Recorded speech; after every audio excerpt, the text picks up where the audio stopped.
Hello दोस्तों, तो ये है एम की एक्सप्लेन, जहाँ पर हर कहानी का हर एक एहसास बोलता है। तो आज हम एक्सप्लेन करने वाले हैं लास्ट समर 2023 को, जिसमें कि ललिता नाम की औरत और उसके हस्बैंड जीन को दिखाया जाता है। दरअसल दोस्तों, वो अपनी पहली पत्नी से तलाक लेने के बाद अब ललिता से शादी कर उसके साथ रहता है। और ललिता भी पहले से शादीशुदा थी, पर उसके एक्स हस्बैंड की डेथ हो चुकी थी, तो वो जीन से शादी कर लेती है। और ललिता की पहले पति से तो क्यूट सी बेटियां होती हैं। तो दोस्तों, कहानी नॉर्मल ऐसे ही आगे बढ़ रही होती है और फिर अचानक से एक दिन जीन अपने कपड़े पैक करके कहीं बाहर काम से चला जाता है और अब घर पर ललिता अपनी बेटियों के साथ अकेली रह जाती है। तो वो अपने अकेलेपन को दूर करने के लिए अपनी बहन के घर चली जाती है, जहाँ पर वो अपनी दोनों बेटियों को उनकी मासी के पास छोड़कर वापस घर आती है। और घर आकर देखती है कि घर का सारा सामान बिखरा हुआ है। और जब वो अंदर जाकर देखती है तो वहाँ पर एक 17 साल का यंग लड़का खड़ा था। ललिता उसे देखकर चौंक जाती है, लेकिन तभी हमें जीन को दिखाया जाता है, जो कि ललिता को उसके बेटे से इंट्रोड्यूस कराता है। वो ललिता से कहता है कि ये मेरा बेटा थॉमस है, जिसे कि मैं अपने साथ समर वेकेशंस के लिए लेकर आया हूँ। अब ये कुछ महीने हमारे साथ ही रहेगा। जिस पर कि ललिता कुछ रिएक्ट नहीं करती और वो लोग नॉर्मल ही घर में रहने लगते हैं। और फिर एक दिन अचानक से जब वो घर वापस आती है तो उसे घर में पूरा सामान बिखरा हुआ मिलता है और घर पूरी तरह तहस नहस हो रखा था। ललिता समझ चुकी थी कि घर में जरूर किसी ने चोरी की है और वो चोरी की कंप्लेन पुलिस को कर देती है। तभी अचानक जब वो एक दिन कपड़े वॉश कर रही होती है तो उसे थॉमस के पैंट से एक पेंडेंट मिलता है, जो कि ललिता की छोटी बेटी का था, जो उसे उसकी माँ ने दिया था। और फिर ललिता वो पेंडेंट ले जाकर थॉमस को दिखाती है और पूछती है कि ये तुम्हारे पास क्या कर रहा है। जिस पर कि थॉमस पेंडेंट देखते ही एकदम से चौंक जाता है। ललिता थॉमस से कहती है यानी कि वो चोर कोई और नहीं तुम हो, तुमने ही अपने खुद के घर में चोरी की। जिस पर के थॉमस कोई जवाब नहीं देता और चुप रह जाता है। लेकिन ललिता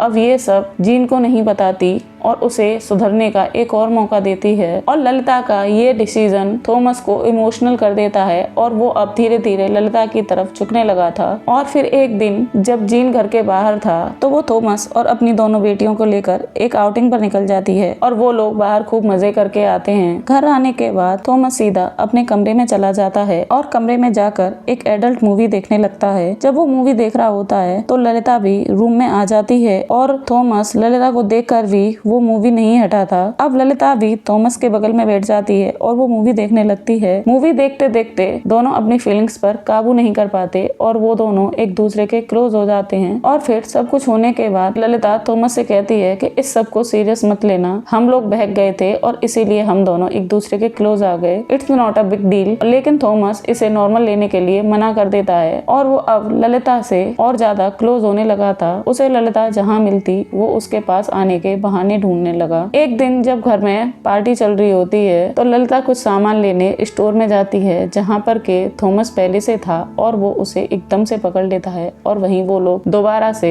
एक दूसरे के करीब आने लगते हैं। और इस बार उन दोनों को करीब आते ललिता की बहन देख लेती है और गुस्से में ललिता पर भड़क कर वहाँ से चली जाती है। ललिता भी अब थॉमस से अपना हर रिश्ता खत्म करके जीन के साथ एक नॉर्मल लाइफ जीना चाहती थी। लेकिन थॉमस तो अपने रिश्ते को सुधारने की कोई भी कोशिश नहीं करता और वो ललिता के पीछे पड़ा रहता है। और फिर ललिता और थॉमस अब एक दूसरे में खोने लगे थे और उन दोनों को एक दूसरा का साथ अब बहुत अच्छा लगने लगा था। धीरे धीरे उनकी एक नजदीकियां बढ़ने लगी थी, लेकिन ललिता कहीं ना कहीं थॉमस को अपने से दूर करना चाहती थी। ये ट्रॉमा थॉमस बर्दाश्त नहीं कर पाता और वो जीन को इस सब की जानकारी देती है। जीन जैसे ही घर आता है और वो घर आकर ललिता से सच बताने को कहता है। ललिता इस सब को मानने से इनकार कर देती है और वो उल्टा जीन पर ही भड़कने लगती है कि तुम मुझ पर शक कर रहे हो, क्या तुम मुझ पे जरा भी भरोसा नहीं करते? तुम्हें तो खुद समझ जाना चाहिए कि थॉमस सिर्फ ये सब हम दोनों में फूट डालने के लिए कर रहा है, जिससे कि तुम नाराज होकर उसकी माँ के पास चले जाओ। अब वो जीन पर नाराज होकर अपने कपड़े पैक कर घर छोड़कर जाने लगती है, जिससे कि वो जीन का भरोसा जीत सके। और होता भी यही है। जीन उसे पकड़कर तुरंत गले से लगा लेता है और उसे नॉर्मल होने के लिए कहता है। और फिर वो थॉमस को बुलाता है और ललिता से माफी मांगने के लिए कहता कहता है, जिस पर कि थॉमस वहीं टूट जाता है कि उसकी बात पर किसी को भरोसा ही नहीं। अब थॉमस चुपचाप वहाँ से चला जाता है, जिस पर के उसे अगले दिन बोर्डिंग स्कूल भेज दिया जाता है। और फिर कुछ दिन बाद ललिता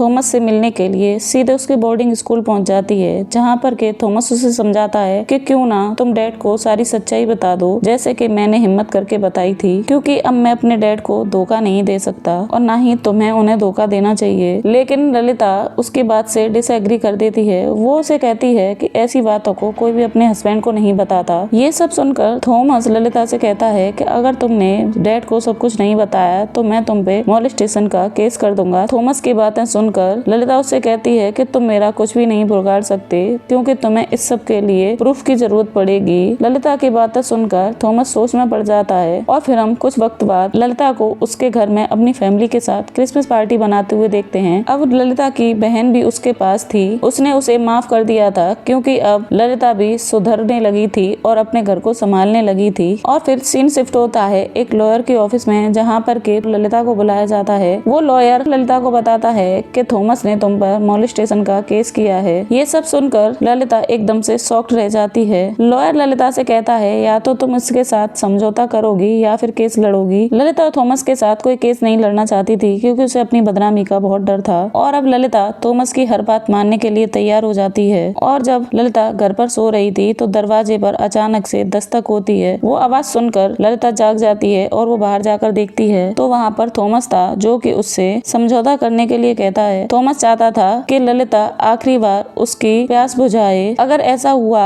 तो वो अपना केस वापस ले लेगा। अब ललिता भी थॉमस की बात मान लेती है और उसके साथ सब कुछ करने को तैयार हो जाती है। और जैसे ही वो लोग फ्री होते हैं तो थॉमस हमेशा के लिए घर छोड़कर चला जाता है और अब ललिता अपनी नॉर्मल सी जिंदगी जीने लगी थी। लेकिन इधर थॉमस आज भी ललिता को याद करता है और सैड हो जाता है, क्योंकि जब से उसके पेरेंट्स का तलाक हुआ था उसके बाद पहली बार वो ललिता के साथ खुश हुआ था। और थॉमस की इसी सोच के साथ इस मूवी का एंड हो जाता है। तो दोस्तों, आपको हमारी ये एक्सप्लेनेशन कैसी लगी प्लीज हमें कमेंट बॉक्स में जरूर बताएं और एक लाइक और सब्सक्राइब करना ना भूलें। Thank you guys.